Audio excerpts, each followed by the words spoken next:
Farage. Mr. Farage has the floor. Years ago, Mrs Thatcher recognised the truth behind the European project. She saw that it was about taking away democracy from nation states and handing that power to largely unaccountable people. Knowing as she did that the euro would not work, she saw that this was a very dangerous design.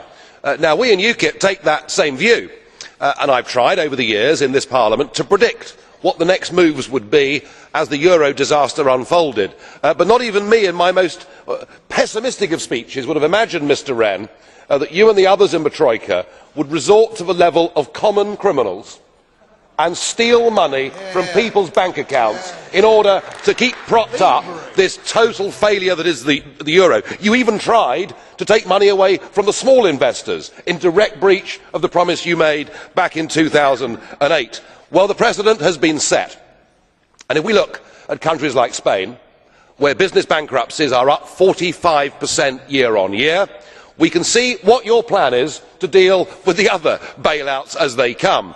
I must say, the message this sends out to investors is very loud and clear. Get your money out of the eurozone before they come for you. What you have done in Cyprus is you have actually sounded the death knell of the euro. Nobody in the international community will have confidence in leaving their money there. And how ironic to see the Russian Prime Minister, Dmitry Medvedev, compare your actions and say, I can only compare it to some of the decisions taken by the Soviet authorities.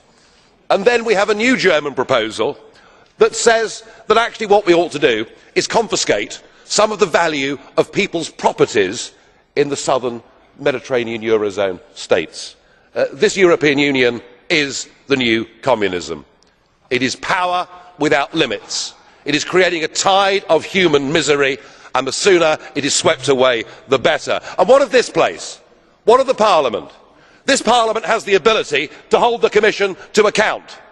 I have put down a motion of censure debate on the table. I wonder whether any of you have the courage to recognise it and to support it. I very much doubt that, and I'm minded that there's a new Mrs Thatcher in Europe, and he's called Fritz Bolkestein, and he has said of this Parliament, remember he's a former commissioner, it is not representative anymore. For the Dutch or European citizen, the European Parliament is living out a federal fantasy which is no longer sustainable. How right he is. Speaker will be Honourable Farage, EFDR. 2 minutes. Amongst the long list of foreign policy failures and contradictions in the last few years, including of course the bombing of Libya, the desire to arm the rebels in Syria, has been the unnecessary provocation of Vladimir Putin. This EU empire, ever seeking to expand, stated its territorial claim on the Ukraine some years ago. Just to make that worse, of course, some NATO members said they too would like the Ukraine to join NATO. We directly encouraged the uprising in the Ukraine that led to the toppling of the President Yanukovych, and that led, of course, in turn to Vladimir Putin reacting. And the moral of the story is if you poke the Russian bear with a stick, don't be surprised when he reacts. Now, just to continue with that, today we are rushing through an association agreement at undue speed with the Ukraine, and as we speak there are NATO soldiers engaged in military exercises in the Ukraine. Have we taken leave of our senses? Do we actually want to have a war with Putin? Because if we do, we are certainly going about it the right way. Perhaps we ought to recognise that the West now faces the biggest threat and crisis to our way of life that we have seen for over 70 years. The recent beheadings of the British and American hostages graphically illustrates the problem.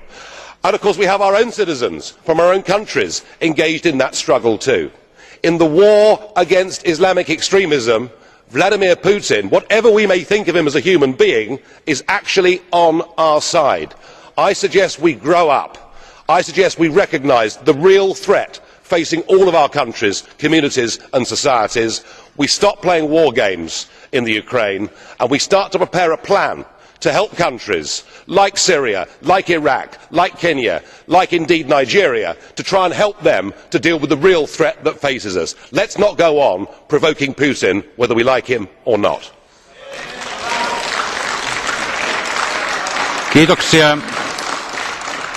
Thank you. Mr. Farage. Did a blue card question, actually a few blue card questions. The first one of these was by Mr. Pascu. Do you accept this blue card? Mr. Pascu, 30 seconds, please. Sir, in your considerate opinion, what is better, to have Russian soldiers fighting a war on the territory of Ukraine or NATO troops exercising as a response to that on the territory of Ukraine? Mr. Farage, 30 seconds, please. I think, sir, the point that I was making is that there should be a huge degree of guilt in this House about what provoked all of this in the first place, and we saw Western Ukrainians waving European flags, rioting, setting fire to things, and effectively staging a coup d'etat which brought down the Ukrainian president, which has led to this instability. Yes, yes, you are the guilty people, and you refuse to accept it.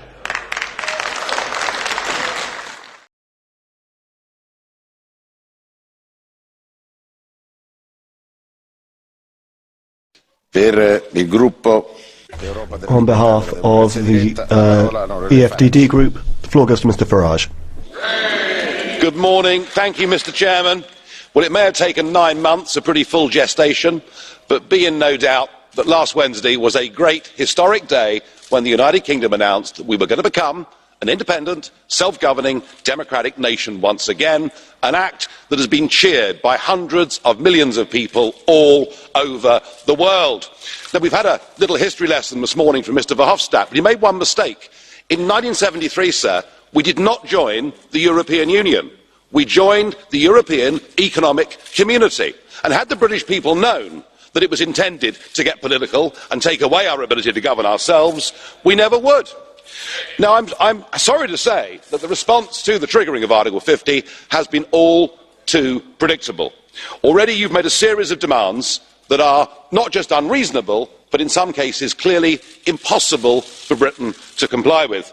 You began by telling us that we have to pay a bill, a cool 52 billion sterling, a figure that has clearly been plucked out of the air, effectively a form of ransom demand.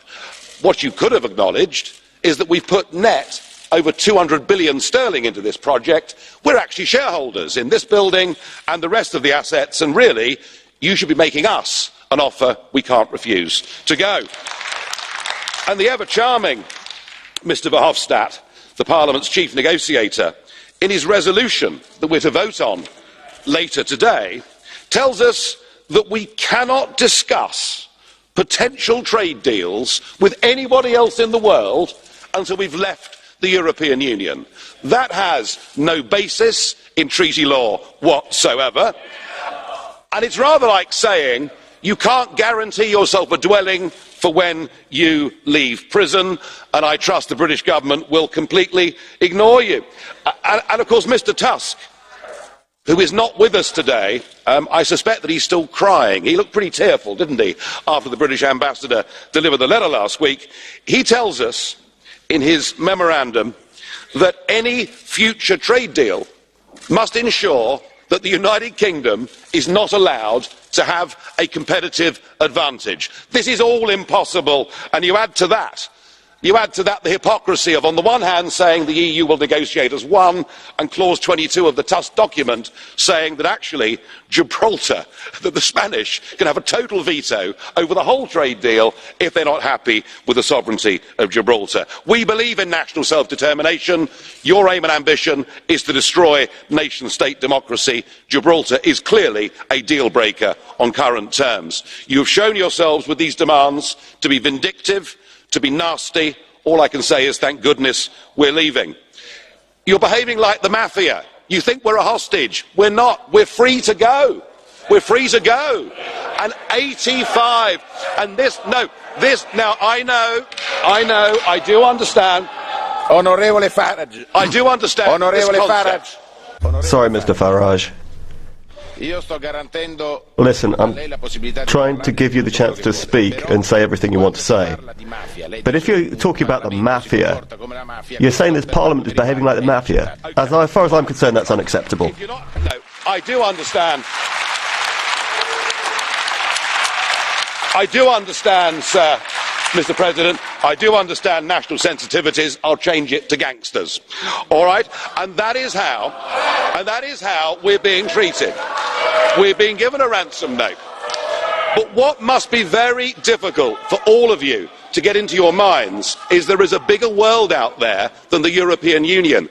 85% of the global economy is outside the European Union. And if you wish to have no deal, if you wish to force us to walk away from the table, it is not us that will be hurt. Do you know, we don't have to buy German motor cars, we don't have to drink French wine, we don't have to eat Belgian chocolate. There are a lot of other people that will give that to us. A return to tariffs will risk the jobs of hundreds of thousands of people living in the European Union, and yet what you're saying is you want to put the interests of the European Union above that of your citizens and your companies. And if you continue with that route, it won't just be the United Kingdom that triggers Article 50, there'll be many more to come.